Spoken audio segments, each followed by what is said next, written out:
안녕하세요 여러분. 네. 오래간만에 이렇게 영상 되게 잠깐만 아우 그 옷차림이 좀 선생님이 아침에 급하게 나오느냐고 좀 그지같이 입고 나왔는데 양해 부탁. 되게 그러네요. 거울로 봤을 때 괜찮았던 것 같은데. 네. 편하게 보세요. 그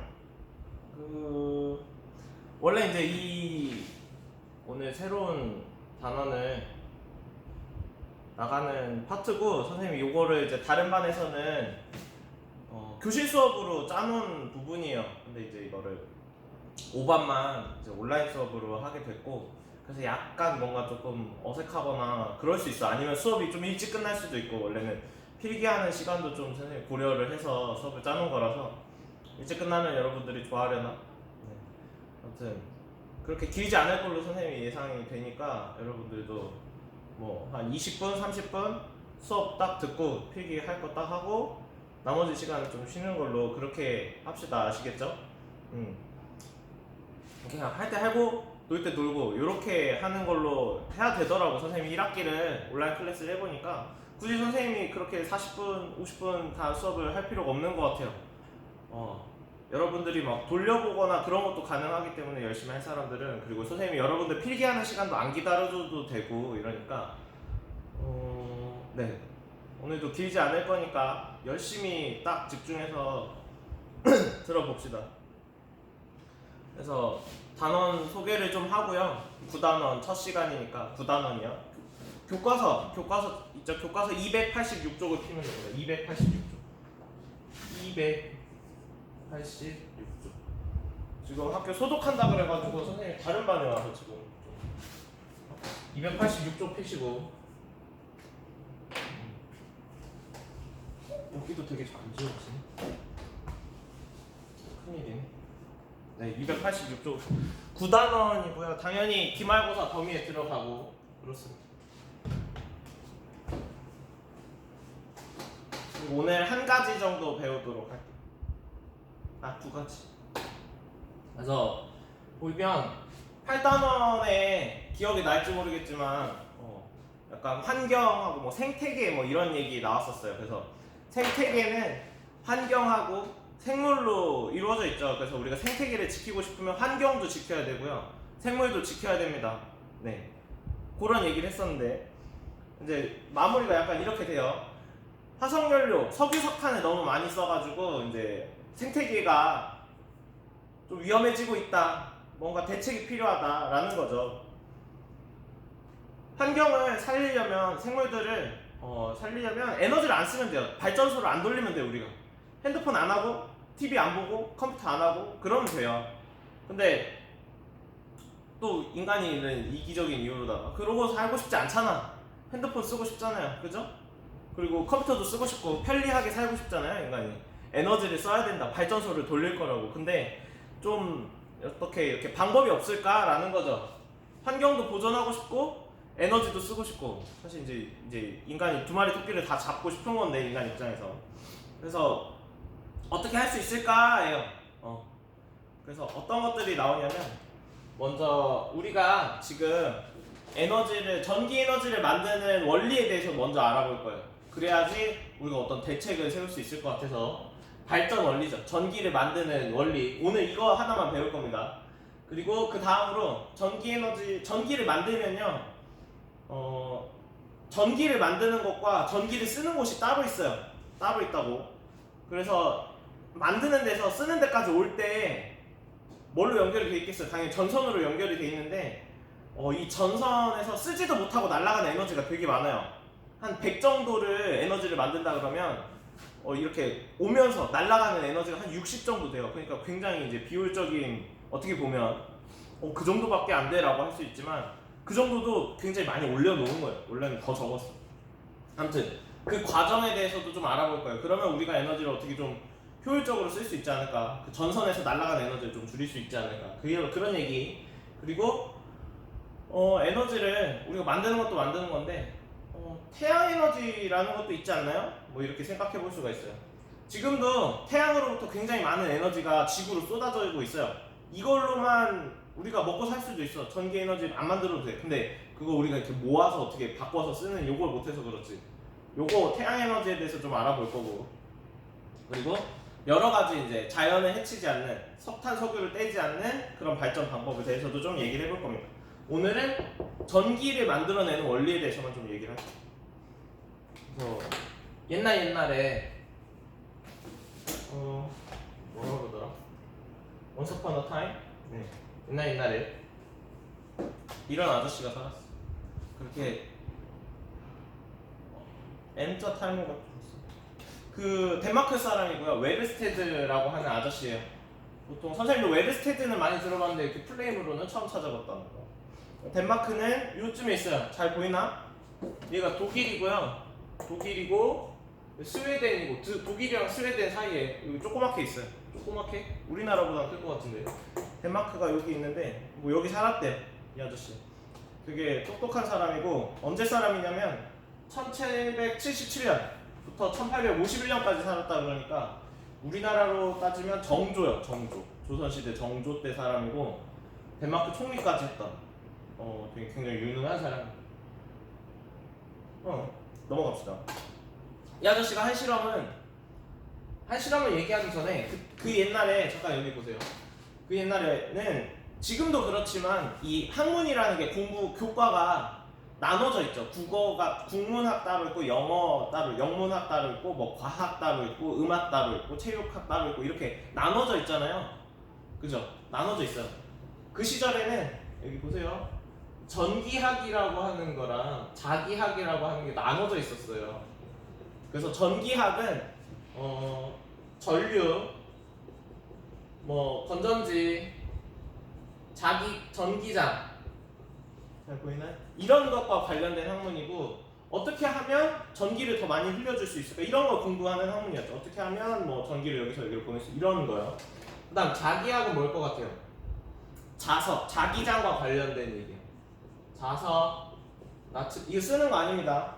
나침반, 자기장 뭐 이런 것과 관련되는 거예요. 어떻게 하면 뭐 자석을 나침반을 뭐 좀 돌릴 수 있을까 뭐 이런 거 있잖아요. 왜 돌아가는지를 궁금해가지고. 근데 이 아저씨가 한 실험은 뭐냐면 이제 전기에 대해서 좀 얘기를 하려다가 그래서 여기다가 플러스를 연결해 놓고 마이너스를 연결해 놓고 건전지를 연결해 놓고 스위치를 이제 눌렀다 뗐다 하면 전류가 흘렀다, 전기가 흘렀다 안 흘렀다 하잖아요. 그렇게 하는데 우연히 그 실험을 하던 책상에 나침반이 있었어요. 나침반이 있었는데 신기한 게 전류를 흘려주고 안 흘려주고 할 때마다 나침반이 이렇게 돌아가는 거예요. 근데 잘 생각해보면 이상한데 나는 전기를 이제 만들어줬다 안 만들어줬다 하는데 뭐가 돌아가는 거예요? 나침반이 돌아가는 거죠. 다시 얘기하면 자기장이 변화했다는 건데 이상한 거죠. 이게 이거 따로인데 따로. 이거 뭔 얘기? 조금 과장해서 선생님이 표현을 하면 선생님이 좀 과장해서 표현을 하면 선생님 이렇게 막 노래를 선생님 노래 들었어요? 아무튼 하고 노래를 불렀는데 갑자기 나침반이 돌아가는 느낌인 거예요. 그때 사람들이 느끼기엔 이상하다. 내가 노래를 불렀는데 나침반이 왜 돌아가지? 약간 이런 느낌. 이게 연관이 있구나 라는 거죠. 그래서 전류가 자기장을 만든다는 사실을 발견하게 돼요. 우연하게 발견하게 되고 그럼 이게 도대체 어떤 모양으로 생기는지 알아봐야겠다. 이래서 알아본 게 일단 요걸 씁시다. 요거를 286쪽에 좀 써주세요. 286쪽 그림은 이제 안 그렸었는데 그래서 일단은 쓰세요. 여러분이 다 썼다고 가정을 하고 선생님이 바로 또 설명을 할게요. 여러분 멈춰놓고 쓰셔도 되고 뭐 들으면서 쓰셔도 되고 여기도 그래서 어느 방향으로 흐르냐면 먼저 이걸 좀 아셔야 되는데 여기 보시면 요거 있죠. 이렇게 꼬불꼬불한 거 뭐라고 하게요? 대답한 사람들 코일이라고 합니다. 코일.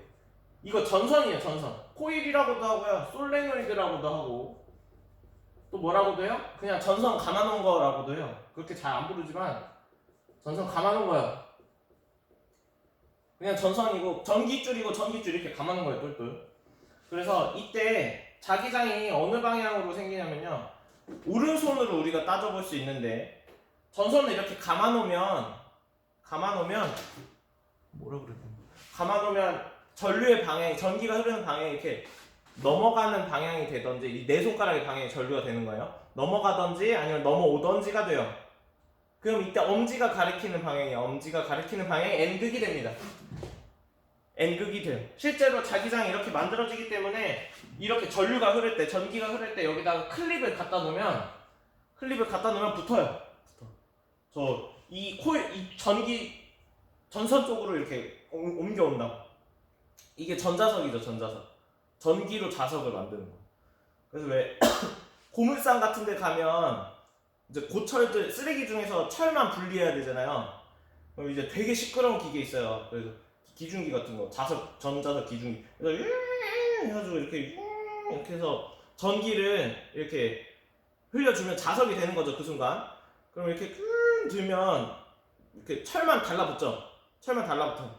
그럼 이걸 또 옮겨가지고 어디다 갖다 놔야 될 거 아니야. 근데 이게 그냥 계속 자석이 안 떨어지겠죠. 근데 전기를 끊어주면 자석이 풀리는 거죠. 여러분들 이제 말로. 그럼 이제 다 떨어지고 뭐 약간 이런, 이게 전류가 자기장을 만드는 거야. 아시겠죠? 다 쓰셨으면 이걸 287쪽에 쓰세요. 287쪽에다 씁시다. 287쪽에 쓰세요. 아, 이거 너무 힘든데? 지우기가 너무 힘들어요. 근데 선생님이 반을 빌려 쓰는 거니까 이제 분말 없이 써야겠지. 힘든 건 쓰세요.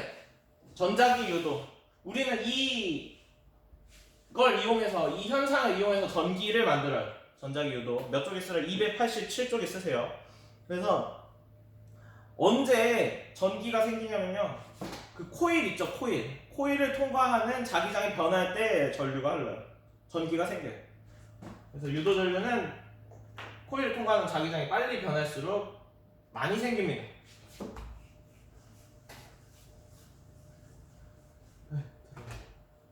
이 이렇게 지워도 더러워지는 것이 말이죠. 굉장한 것이. 그래서 잘 보세요. 그래서 이렇게 이 선생님 전선 똘똘 감아놓은 거고, 여기다 이렇게 뭐라 하나 연결해서, 이게 전류계라 그래. 전류계. 그래서 전류계는 뭐 하는 애냐면, 여기 전선에 전기가 흐르면 여기 바늘이 있어요. 바늘이 이렇게 왔다 갔다 해요. 왔다 갔다 하는 그런 거예요. 전류가 흐르나 안 흐르나, 전기가 흐르나 안 흐르나 알려주는 그런 기계예요. 도구고. 이걸 잠깐 놔두고 잘 봐요. 우리 눈에 보이진 않지만 자기장이라는 게 있어요. 실제로 본 사람이 아무도 없지만 자석이 막 움직이잖아요. 그럼 저걸 왜 움직일까 할 때 눈에 보이진 않지만 자기장이라는 게 있어서 걔네들끼리 뭔가 상호작용하는 거다라고 설명을 하거든요. 그래서 아마 이런 거 본 적 있을 거예요. N극, S극 이렇게 막대 자석이 있다면 이 주변에 우리가 자기장이 어떻게 형성되어 있다라고 얘기를 하냐면, N극에서 나와서 S극으로 이렇게 형성되어 있다고 얘기해요. 뭐가? 자기장이. 그렇게 설명을 하는 거예요. 실제로 이게 있는지 없는지. 그러니까 뭔가가 있는데 그걸 본 적은 없다고. 느껴지는데 본 적은 없다고. 그죠? 그래서 자기장이 이렇게 형성되어 있어요. 자석이 있으면 공간에, 지금 여기도 자기장이 있어요. 보이지 않을 뿐이지. 그래서 되게 약하게 있어요. 그래서 이 자석이요, 자석을 N극이 여기 있다고 치고, 여기 S극이라고 치고, 자석을 전선 가까이 가져갈 거예요. 그럼 어떻게 되냐면, 잘 봐요. 이렇게 전선을 똘똘 감아놨잖아요. 그럼 이렇게 이쪽에서 보면 전선에 면적이 있어요. 면적. 맞아요? 전선이 이렇게 가운데 원을 그리고 있기 때문에 전선에 면적이 있다고. 여기서 보면 그래요. 있다고 생각을 해보면. 여기를 이제 지나가는 자기장이 변하면 전류가 생기는 거예요. 그래서 N극이 가까이 온다라고 해보세요. N극이 가까이 온다라고. 그러면 이렇게 형성되어 있는 애가, 그죠? 이렇게 형성되어 있는 애가 가까이 오면 어떻게 되냐면 얘를 지나가는 자기장이 변해요. 이 코일을 통과하는 자기장의 그 세기가 변한다는 얘기예요. 그럴 때 전류가 흐릅니다. 하다 보면 조금 알 수 있을 것 같아요. 다음.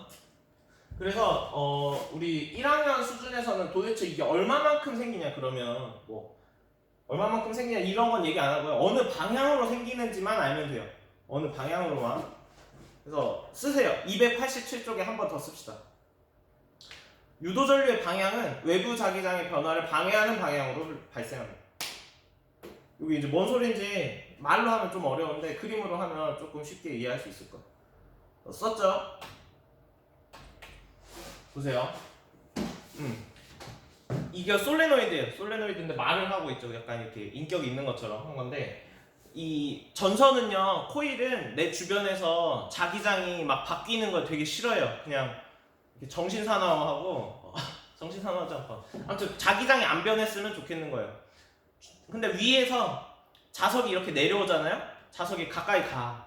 뭐 코일이 좋은지 아니면 그냥 내려오고 싶은지 모르겠는데 아무튼 가까이 오면 자석은 주변에 자기장을 만드니까 코일이 싫어하는 거죠. 야, 너 가만히 있어라고 하는 거예요. 움직이지 마, 오지 마, 이렇게 얘기를 해요. 그러면 N극이 가까이 올 때요, 전선이 위쪽에다 무슨 극을 만들면 얘가 멈추려고 할까요? N극을 만들면 되겠죠. N극을, 이쪽에 N극을. 그럼 코일이 위쪽에 N극을 만드는 방법은 아까 전에 얘기했지만 전류가 자기장을 만든다 했잖아요. 자기가 이제 이렇게 해가지고 혼자서 전류를 흘리면 돼요. 전기를 만들어내면 돼. 그러면 위쪽이 N극이 되려면 이 방향이 되는 거죠. 그게 이 그림이죠. 그럼 이 방향으로, 감아지는 방향으로 전류가 흐른다는 거예요. 이게 전자기 유도고 이렇게 방향이 생기는 게 렌츠의 법칙이고. 그럼 이게 꼭 N극이 다가올 때만 그런 게 아니고 그냥 자기장이 변화하면 그래요. 그러니까 멀어지거나 가까워지면, 꼭 N극이 아니고 S극이 뭐 멀어지거나 가까워져도 마찬가지죠. 그래서 보시면 N극이 멀어지는 상황이죠, 이번에는. 그러면 마찬가지로 가만히 있으라고, 멀리 가라는 게 아니고 가만히 있으라는 얘기인데 못 알아들었죠 이거. 그래서 위쪽에 무슨 극을 만들어요? 그럼 가지 말라고 S극을 만들면 되겠죠. S극을 만들려면 위쪽에 S극이라면 아래쪽이 이제 N극이 되는데, 그러면 이렇게 감아지는 방향이 되겠어요. 그냥 S극이 되는 거야 이렇게 해가지고 반대 방향으로 전류가 흐른다는 얘기죠. 그죠? 그래서 선생님 예시를 들어보면 잘 보세요. 이렇게 있으면, 이렇게 있을 때 만약에 S극이 이렇게 다가온다 그러면 오른쪽에 무슨 극이 생길까요? 오지 말라고 무슨 극이 생겨요? S극이 생기는 거죠. S극. 그럼 S극 반대쪽은 N극이 되고요. 그럼 오른손으로 하셔야 돼요. 오른손은 어떻게 하면? 제1교시 종료 10분 전입니다.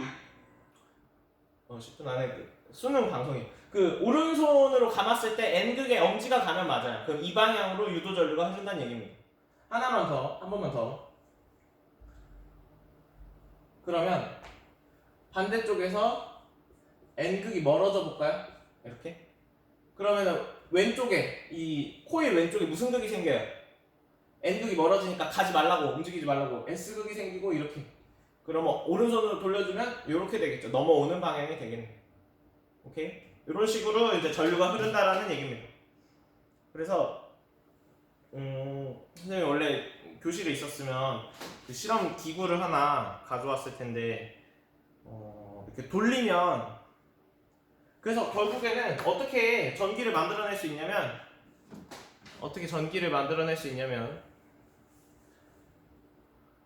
잠깐만요. 어떻게 전기를 만들어낼 수 있냐면 전선 주변에서 자석이 움직여주면 돼요. 혹은 자석을 가만히 놓고 전선을 움직여도 됩니다.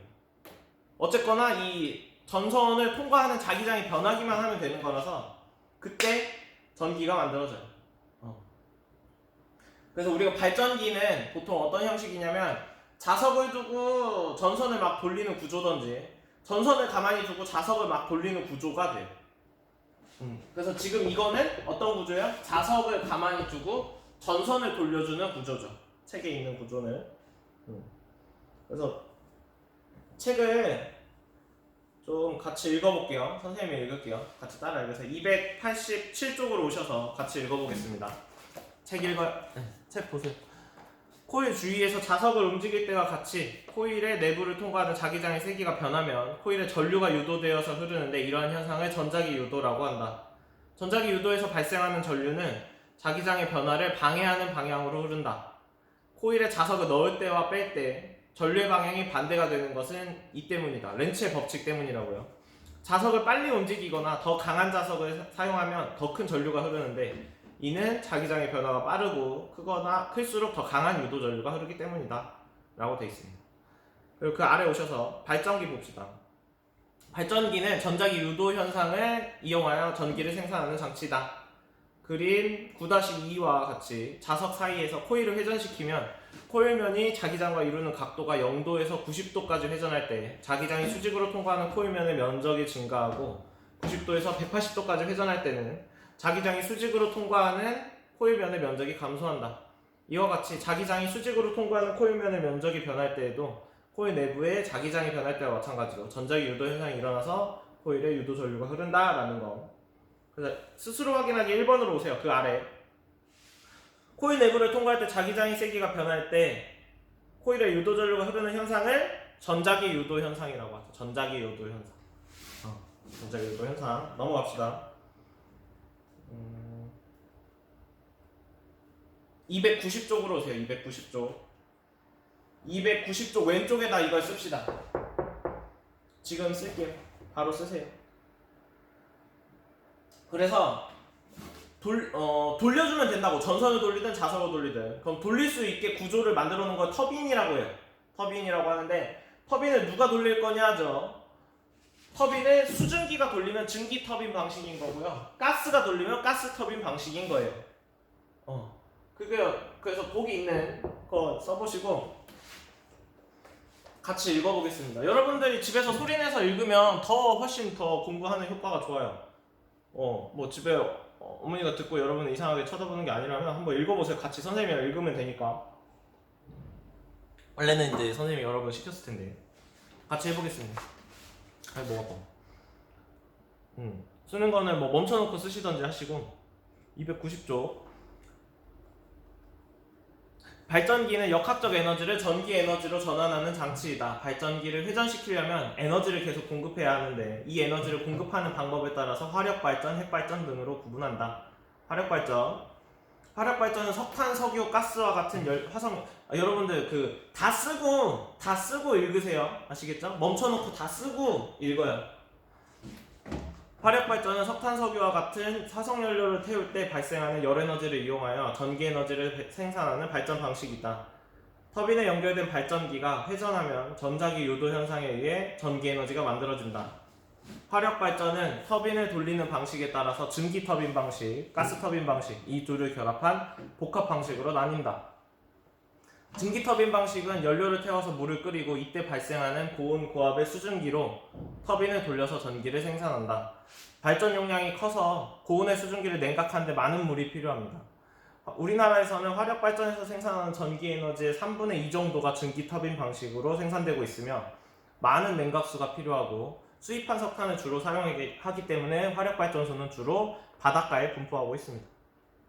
그 아래도 읽어볼게요. 같이 읽어요. 선생님도 혼자 읽어요. 여기 지금 교실에 아무도 없고. 가스터빈 방식은 천연가스와 같은 기체 연료를 가스터빈 내부에서 연소시킬 때 발생한 고온 고압의 연소가스로 곧바로 터빈을 돌려 전기를 생산한다. 터빈을 돌린 연소가스는 그대로 외부로 방출되기 때문에 에너지 손실이 큰 단점이 있다. 복합 방식은 가스터빈 방식에서 전기를 생산하고 방출되는 고온의 연소가스를 그냥 버리지 않고 증기터빈 방식으로 보내서 물을 끓여서 전기를 생산한다. 뭐 한 번 더 쓴다는 얘기죠. 우리나라의 복합 화력발전소에서 생산하는 전기에너지는 화력발전으로 생산하는 전체 전기에너지의 3분의 1 정도를 차지하고 주로 인구가 많은 도시에 건설되어 있다. 발전 용량이 증기터빈 방식에 비해 작고 연료로 LNG를 주로 사용하며 발전 과정에서 생긴 온수를 지역 난방에 공급하기도 한다. 잘 읽었습니다. 291쪽으로 오셔서 씁시다. 291쪽 오른쪽에다 쓰세요. 핵발전 쓰고 읽는 게 포인트입니다, 여러분들. 쓰고 다 썼다고 치고 읽어볼게요. 시작. 핵발전은 우라늄과 같은 핵연료가 핵분열할 때 발생하는 열 에너지로 물을 끓이고 이때 발생하는 고온고압의 수증기로 발전기가 연결된 터빈을 돌려 전기 에너지를 생산합니다. 핵분열할 때 발생하는 열로 원자로 내부의 온도가 올라가고 사용한 고온의 수증기는 온도를 낮춰 물로 전환한 후 다시 사용해야 하기 때문에 원자력 발전소에서는 원자로나 수증기를 냉각하는데 많은 물이 필요합니다. 따라서 원자력 발전소는 대부분 물을 얻기 쉬운 바닷가에 건설됩니다. 오케이.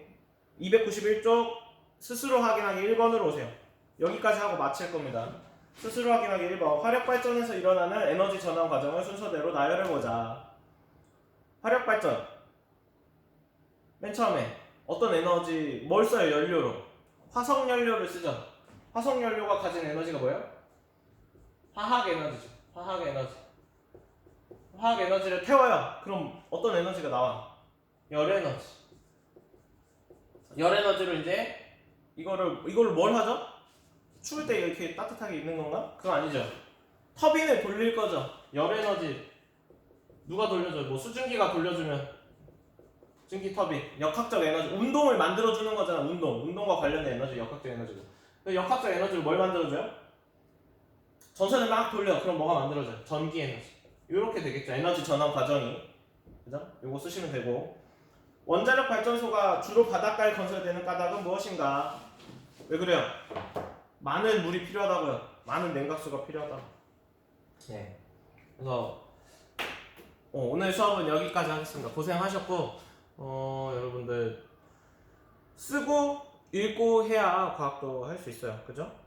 그러니까 아니고 그렇게 해야 해요. 안 그러고 한다는 건 약간 뭐가 이상하든지 아니면 뭐 천재든지 뭐 그런 건데 쓰고 읽고 말하고 이런 거 있잖아요. 이런 거를 자주 하셔야 그래서 책 많이 읽으면 과학 공부하는데도 진짜 많이 도움이 돼요. 선생님은 또 그렇게 많이 읽지는 못했는데 선생님 대신 말을 많이 했어요. 말을 많이 했으니까 여러분도 해가지고 그래서 5반이 다음 주에 또 수능이죠. 수능.